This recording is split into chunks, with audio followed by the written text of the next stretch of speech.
Hi everyone, I'm Guy, and my podcast is Inside the Atheists Studio, and I recently interviewed Luke Prog, who is the author of the blog Common Sense Atheism, and he also has a podcast called Conversations from the Pale Blue Dot. I'll put his channel right there, and there are more links below where you can find the full interview. This is just going to be a little taste of the interview.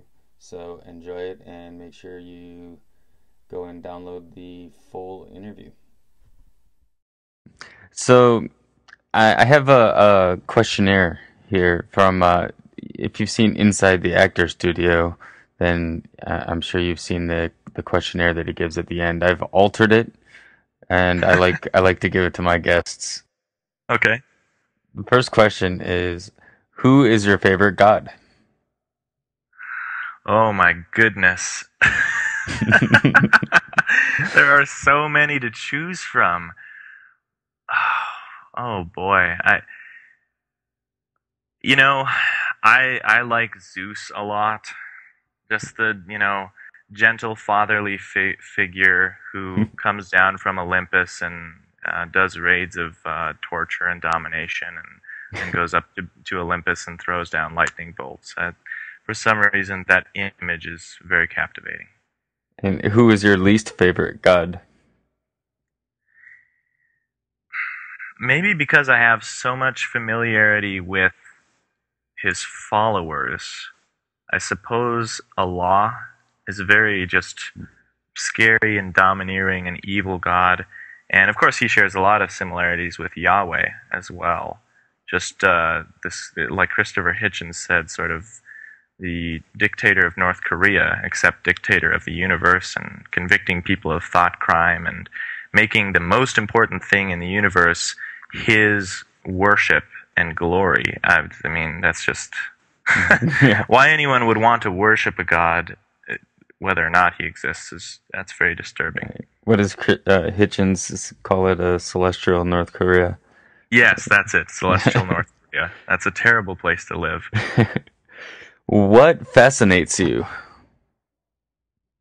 Oh my goodness, everything fascinates me. My problem is that everything fascinates me and I don't have time to do it all. And so I hope the people in the parallel universes from me are working on those other things that I'm fascinated about. And what frustrates you? I think people's careless disregard for the suffering of others is the most frustrating thing to me. Um, Especially people who have it within their means to do tremendous good and spend it on a fourth summer home instead. Mm. But that's just the way of me passing the buck off of myself because I'm staring at two wine bottles that I have in my home, and I could have, You could have done with fed one, right? people. Yeah, I could have done with one, or I could have done with none, and fed a few people. So this is really, nothing against the rich in particular. This is a frustration with humanity in general, and just the way that we're biologically wired to care mostly about ourselves. But especially on the grand scale, government decisions and government collusion with business is the main problem in the world because the government decisions affect hundreds of millions of lives instantaneously. Yeah. Okay, so which argument for theism do you think is the best? It's hard to say. I think maybe some variety of cosmological argument would work. I'm not sure whether that would be the Kalam or something more like Timothy O'Connor's revitalization of Leibniz's cosmological argument.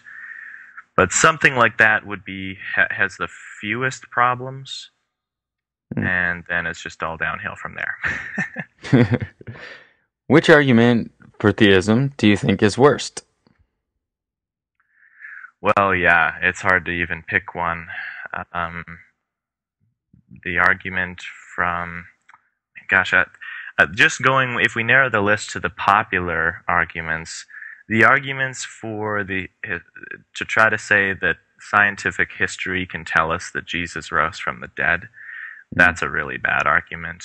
And the design argument is actually a really bad argument, and I haven't taken the time to explain why on my blog yet, but I've never encountered a design argument that's very plausible at all to me. I mean, it's Richard Dawkins, I think, calls the teleological argument about fine-tuning the strongest argument, and I don't know, I think it's awful, so eventually I'll have time to write about that, I suppose. Yeah, I've been meaning to do the same thing actually, especially with the whole complexity thing. I'm gonna get on that. I'm gonna start writing. I hope you do. I don't understand how complexity gives you the idea of design, but I guess we can talk about that on our blogs, I guess. Sure. Um, so let's see, where are we? What is your favorite curse word? Oh gosh, I think it's probably ones that are a surprise and original.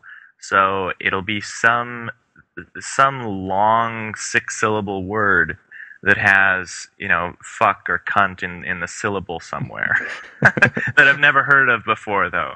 So I can't think of one right now because the best ones are always the surprises. Okay. If forced to choose, which religion would you most like to join? Oh, let's see. Something like Buddhism or Jainism wouldn't be so bad. Anything that's just anything that's an atheistic religion and is mostly about being moral to your fellow creatures would be fine. Which religion would you least like to join? Well, the ones that make credulity and believing certain propositions the greatest good rather than caring about the suffering of others are just very detestable to me. So that would be, Islam, Christianity, and some of their offshoots. And then the last question. If the Christian heaven existed, what would you like to hear God say to you when you arrive at the pearly gates? Well, I suppose I would want him to say that he's a universalist and that I won't be tortured for all eternity after all. I would love to hear an explanation from him on why he thinks that belief would be what would determine your eternal future rather than doing good things. Yeah, and then I would ask him to explain the origins of the cosmos to me or something. Some piece of knowledge.